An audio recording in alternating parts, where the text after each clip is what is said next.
Money was always the language my family spoke most fluently.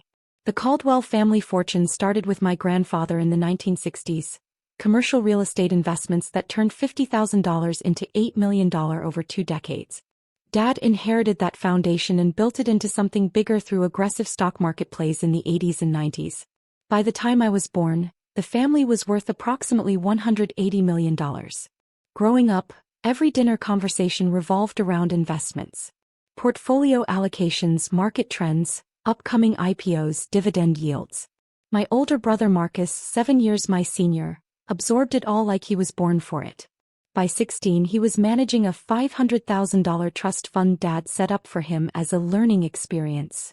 My sister Vanessa, 4 years older than me, got her own $500,000 trust at 16 too. She turned it into $1.2 million by 23 through careful blue-chip stock selections and municipal bonds. When I turned 16 I asked about my trust fund. Dad had looked at me over his reading glasses. "Let's see how you do with your savings account first, Lily. Investing isn't for everyone." But Marcus and Vanessa got theirs at 16. Marcus and Vanessa showed aptitude. "You're more creative. Not everyone has a mind for numbers." I'd gotten a savings account with $10,000 instead. The message was clear. I wasn't smart enough for real money. I heard it constantly growing up. "Lily's the creative one," Mom would tell her friends. "Marcus has the business brain, Vanessa has the analytical mind, and Lily has the artistic soul. Every family needs balance." What she meant: every family needs someone to be less than the others. I wasn't bad at school. I got A's in everything including mathematics. But when I brought home my report card with a perfect score in AP Calculus, Dad glanced at it and said, "That's nice, honey. Marcus just made $47,000 on a tech stock play. Did you want to hear about his strategy?" By college I'd stopped trying to engage with family investment discussions. I studied economics at Yale, paid for by a trust fund that was controlled by my parents and distributed in small monthly allowances, so I'd learn budgeting. Marcus got his full trust access at 21. Vanessa got hers at 22. I was 24 when I finally asked about mine. "We've decided to keep yours in trust a bit longer," Dad said. "You haven't shown the maturity level needed for that kind of responsibility. Your spending habits are concerning." My spending habits consisted of rent, groceries, and student loan payments. But I didn't argue. I just nodded and continued living on my $2,800 monthly allowance while Marcus bought a $3.2 million condo in Manhattan with his distributions. After Yale, I took a position at J.P. Morgan as a junior analyst in their investment management division. Entry-level work, nothing glamorous, but I was good with data. Very good. I could see patterns in market behavior that others missed, identify undervalued assets, predict sector rotations before they happened. My family never asked about my work in any meaningful way. Family dinners still revolved entirely around their investments, their strategies, their gains and losses. "How's the bank job?" Dad would ask occasionally. "Good. Still doing basic analyst stuff?" "For now." "Well, everyone has to start somewhere." Marcus started in the mailroom, and look at him now. Marcus had spent 2 weeks in a mailroom as a college internship before Dad gave him a position managing $12 million in family assets. But I didn't point that out. What I didn't tell them: I'd made VP at JP Morgan by 28. My portfolio management team handled $4.7 billion in assets for high-net-worth clients. My personal compensation was $1.8 million annually, plus performance bonuses that added another $3 to $4 million per year. What I definitely didn't tell them: I'd been building my own investment portfolio since I was 22, starting with the small inheritance from my grandmother that bypassed the family trust structure. $75,000 that I'd turned into $8 million through aggressive but calculated plays in emerging tech, biotech, and strategic options trading. By 32 I had $94 million in personal assets. I lived in a modest apartment in Brooklyn, drove a 7-year-old Toyota, bought clothes from J.Crew. My family assumed I was barely making ends meet on my bank salary, probably around $80,000 a year in their estimation. "Must be tough in New York on your income," Vanessa had said once, her voice dripping with sympathy. "Let us know if you need help with rent." "I'm managing fine." "You don't have to be proud, Lily. We're family." There's no shame in accepting help when you've chosen a less lucrative path. I'd smiled and changed the subject. 3 years ago something interesting happened. Dad, Marcus, and Vanessa had a crisis. Their investment strategy, aggressive individual stock picking with heavy leverage, worked brilliantly in bull markets but was catastrophically vulnerable to corrections. When the market dropped 18% over 6 weeks in early 2021, their leveraged positions got margin called. They lost $67 million collectively. Nearly 40% of the family wealth evaporated. Dad called an emergency family meeting. I flew home to Greenwich, Connecticut, sitting in the same dining room where I'd been told countless times that I didn't understand investing. "We're restructuring everything," Dad announced, his face gray with stress. "We need to consolidate our assets, create a unified family investment strategy, bring in professional management." "What about your individual portfolios?" I asked. "We're merging everything into one family fund," Marcus said. $110 million in combined assets. "We need professional management, not a bank but a private wealth advisor who understands high net worth families." "Have you found someone?" "We're interviewing candidates. We need someone brilliant, someone with a proven track record, someone who can rebuild what we lost." "What are the requirements?" "Minimum 10 years experience, verified performance history managing $500 million plus in assets, expertise in both growth and preservation strategies," Vanessa listed. "Dad's working with a headhunter."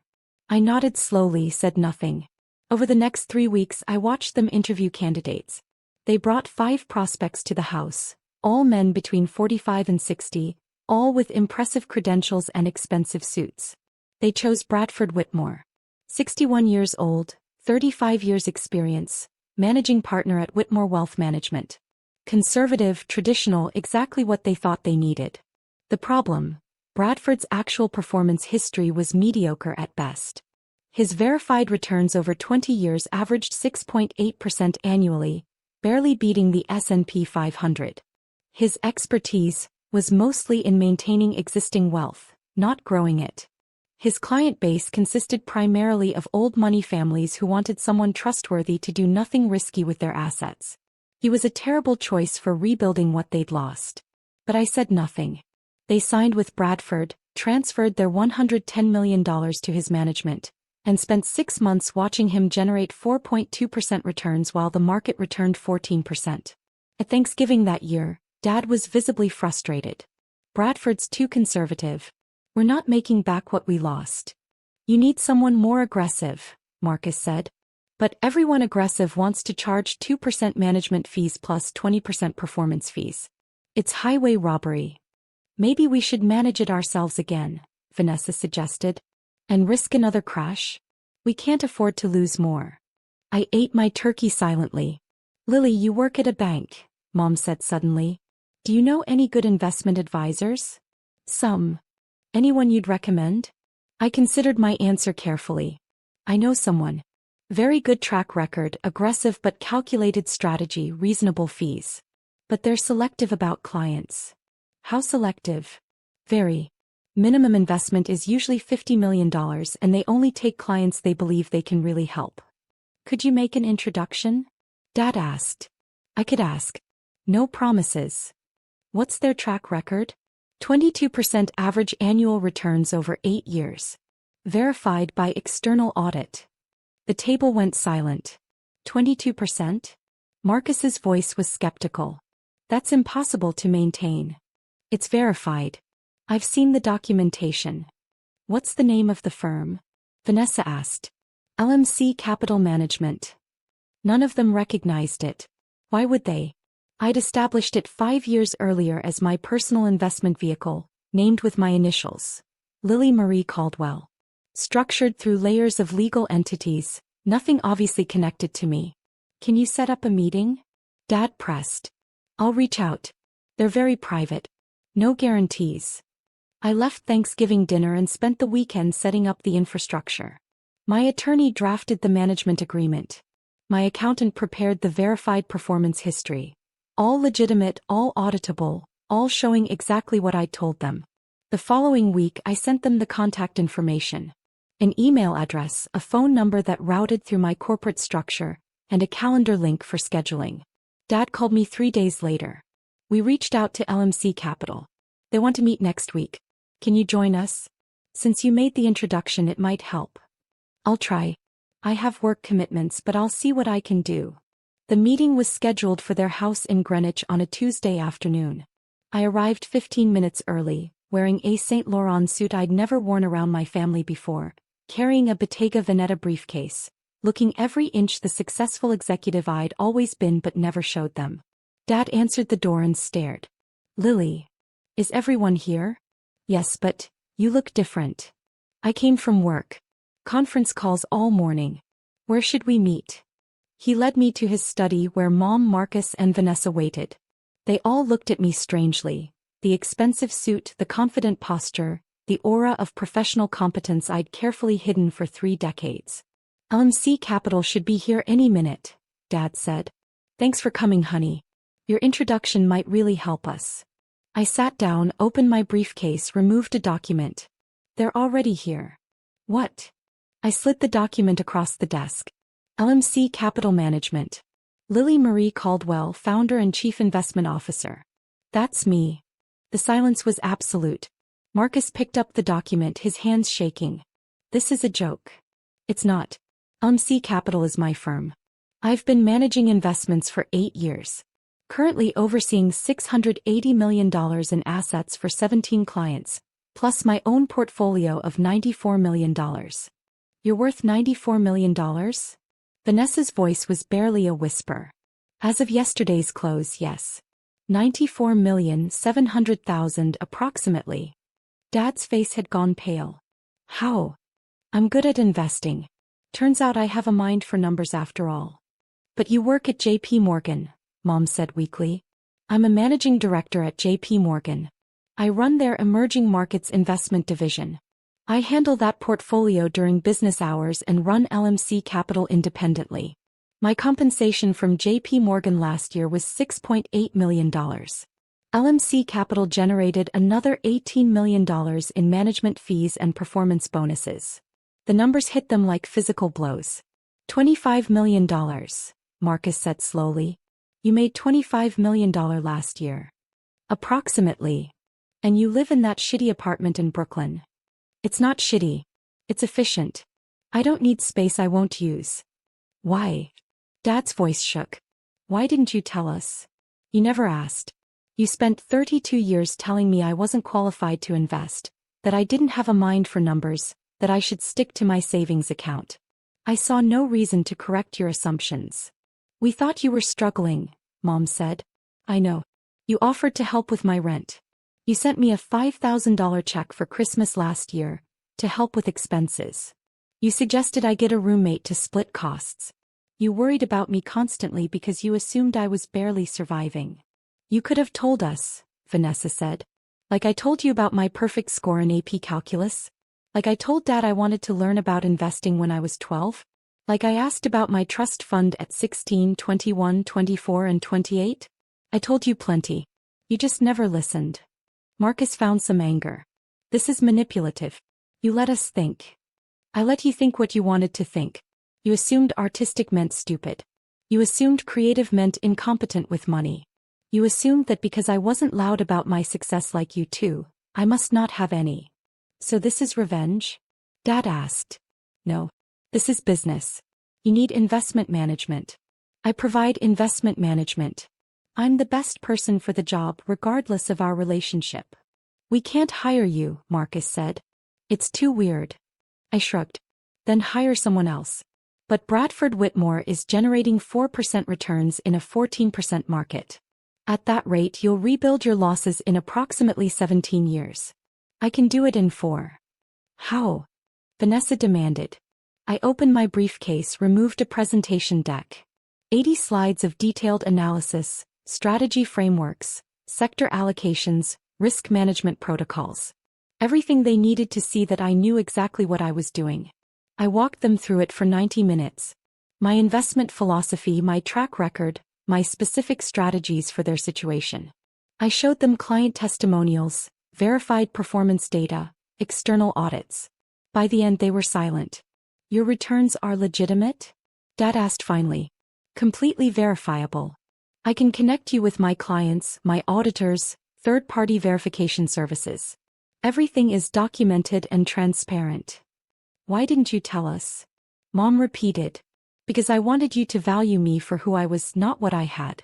I wanted you to respect my intelligence, my capabilities, my contributions. Instead, you spent 3 decades dismissing me as the family's artistic failure. We never said failure, Vanessa protested. You didn't have to. Every time you explained to someone that I was the creative one, the subtext was clear. Every time Marcus and I were compared, the implication was obvious. Every time my career was described as nice, while yours was impressive, I understood exactly what you meant. No one could deny it. So what happens now? Marcus asked.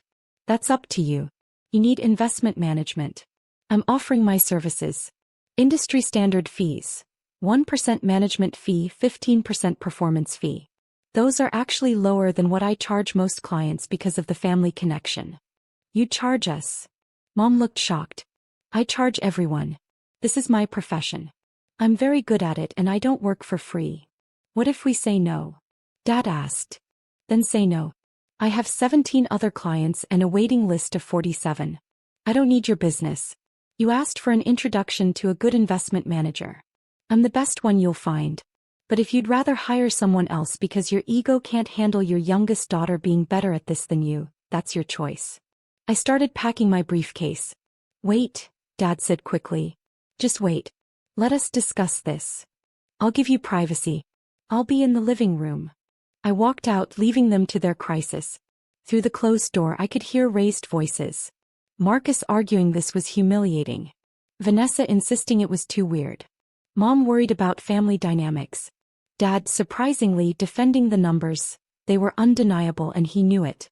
20 minutes later, Dad emerged. We'd like to move forward. But we have concerns about the family dynamics. Such as, how do we separate business from family? How do we make sure this doesn't ruin our relationship? We establish clear boundaries. During business hours, I'm your investment manager. You treat me with the same professional respect you'd give any advisor. Outside business hours, we're family. The roles don't mix. What if we disagree with your investment decisions? You signed away decision-making authority when you chose Bradford. Same terms apply here. You set your risk tolerance and goals, I execute the strategy. You get quarterly reports and can ask questions, but day-to-day decisions are mine. That's a lot of control, Marcus said from the doorway. That's how investment management works. If you want to make your own decisions, do it yourself. If you want professional management, you cede control to the professional. Dad nodded slowly. What's your honest assessment? Can you rebuild what we lost? Yes. 4 years, maybe 5, you'll be back to $180 million. 6 years, you'll be at $250 million. That's conservative projection assuming 18% average annual returns, which is below my historical performance. And if there's another market crash? My downside protection is significantly better than your previous strategy. I use sophisticated hedging, don't overleverage, maintain diversification. When the market dropped 18% in 2021, my portfolios dropped 6%. When it recovered, we captured 94% of the upside. Risk management is half of what I do. What's the other half? Finding opportunities everyone else misses. That's where the real alpha gets generated. They exchanged glances. Let's do it, Dad said finally. But Lily, this has to be professional. We need to trust you're making decisions based on what's best for the portfolio, not revenge for 30 years of dismissal? He winced. Something like that. I'm a professional. I don't let personal feelings affect investment decisions. Every choice I make will be based on data, strategy, and performance optimization. Your clients, nothing more or less. We signed the management agreement the following week. $110 million transferred to LMC Capital Management, with me as the sole decision-maker on their entire family wealth. The irony wasn't lost on anyone. The daughter who wasn't trusted with a normal trust fund at 16 now controlled every dollar her family had. I restructured their portfolio immediately. Liquidated their individual stock positions. Too concentrated, too risky. Moved them into a diversified strategy. 40% growth equities, 25% value equities, 15% international, 10% alternative assets, 10% fixed income. Not sexy, not exciting, but optimized for consistent returns with downside protection. The first quarter they made 7.3%. The market made 6.1%. Second quarter, 11.2% versus market's 8.8%. Third quarter, minus 2.1% versus market's minus 4.7%. Fourth quarter, 9.8% versus market's 7.2%. First year total, 28.4% return. Their $110 million became $141 million. Year 2 was even better. 31.7% return. $141 million became $186 million. They'd not only recovered their losses but exceeded their previous peak. And they couldn't deny it was because of me. Family dinners changed dramatically. Investment discussions still dominated, but now they asked my opinion. Not as a courtesy but genuinely seeking my expertise. "Lily, what do you think about emerging markets right now?" Dad would ask. I'd give my analysis. Sometimes they'd ask follow-up questions. Sometimes they'd just listen. Marcus struggled the most with the new dynamic. His ego couldn't quite process that his little sister was managing the family fortune. He'd make occasional comments about getting lucky or riding a bull market. After one particularly snide remark, I'd had enough. "Marcus, your portfolio when you managed it yourself returned 9.2% annually over 8 years. Mine returns 22% annually. That's not luck. That's skill. If you can't acknowledge that, maybe you should hire a therapist to work through your insecurity." Dad had actually laughed. Mom looked scandalized. Vanessa hid a smile. Marcus went red but said nothing. 2 years into managing their money, Dad asked me to take on a bigger role. "We want you to manage the full family office," he said. "Not just investments but estate planning, trust structures, tax optimization, everything. We'll pay you appropriately. Full family office managing director compensation. That's typically $2 to $5 million annually for a family your size. We're prepared to pay $3.5 million, plus your normal performance fees on the investment management side." I considered it. "That's generous. But I have one condition." "What?" "You acknowledge publicly, at family gatherings, in conversations, in every meaningful way, that I'm not the family's artistic failure. I'm the family's most successful member financially, and you were wrong about me for 3 decades." Silence. "You want us to admit we were wrong?" Vanessa asked. "I want you to acknowledge reality. I'm not asking for an apology, though that would be nice. I'm asking for recognition that your assumptions about me were completely incorrect and that your treatment of me was based on biases, not facts." "That's fair," Dad said quietly. "We were wrong. Completely embarrassingly wrong. You're not just successful, you're extraordinarily successful. You've built something remarkable and we missed it entirely because we couldn't see past our own prejudices. Thank you. Will you take the role?" "Yes." "Send me the contract." I became managing director of Caldwell Family Office at 34 years old. My siblings, both older than me, now reported to me on financial matters. The daughter who'd been given a savings account while they got trust funds was now managing every aspect of their wealth. The irony was delicious. But I didn't gloat. I didn't rub it in. I just did my job exceptionally well. By year 4 I'd grown the family wealth to $270 million. More than they'd ever had even before the 2021 crash. Dad was now 71, thinking about legacy and succession. He called me into his study one Sunday. "I want to restructure the family trusts," he said. "Give you control of everything, not just management but ownership. You've earned it." "That's not necessary. It's appropriate. Marcus and Vanessa are comfortable, successful in their own right. But you're the one with the vision, the skill, the discipline to preserve and grow this for future generations. I was wrong to doubt you. I want to correct that now." "What about Marcus and Vanessa?" "They'll maintain their current distributions. But ultimate control should rest with you. You've proven you're the only one who should have it." I thought about 16-year-old me asking about a trust fund and being told I wasn't mature enough. I thought about every dismissive comment, every condescending lecture about leaving investing to the experts. "I'll think about it," I said. That Sunday dinner, the conversation naturally turned to investments. It always did. Marcus was discussing a stock tip he'd heard. Tech startup, huge potential. I'm thinking of putting $500,000 in personally. What's their revenue model? I asked. Still developing it. But the technology is revolutionary. Sounds risky. You can't make real money without risk, he said with some of his old condescension. That's basic investing. No, that's gambling. Investing is calculated risk with comprehensive analysis. Not everyone can be as cautious as you, Lily. I set down my wine glass. My cautious approach generated 31.7% returns last year. What did your stock picks generate? That's not fair. You're a professional. And you're the one who told me to stick to my savings account because I didn't understand investing. So maybe take your own advice and leave the real decisions to professionals. The table went silent. Dad cleared his throat. Actually, Marcus, I'd like you to run any major investment ideas past Lily before executing. She can help you avoid costly mistakes. Marcus's face reddened, but he nodded. Mom changed the subject quickly, but the power dynamic was clear. I wasn't the family's creative one anymore. I was the family's financial authority. Every decision ran through me. Every strategy required my input. The daughter who'd been told to leave investing to the experts now was the expert everyone deferred to. A month after Dad's succession conversation, I received a text from my portfolio manager at JP Morgan. Ready to liquidate their $270 million position? I was at Sunday dinner when it came through. Dad was talking about a charitable foundation he wanted to establish. Mom was suggesting vacation properties. Vanessa was planning her daughter's very expensive wedding. All of it funded by wealth I'd built from $110 million to $270 million in 4 years.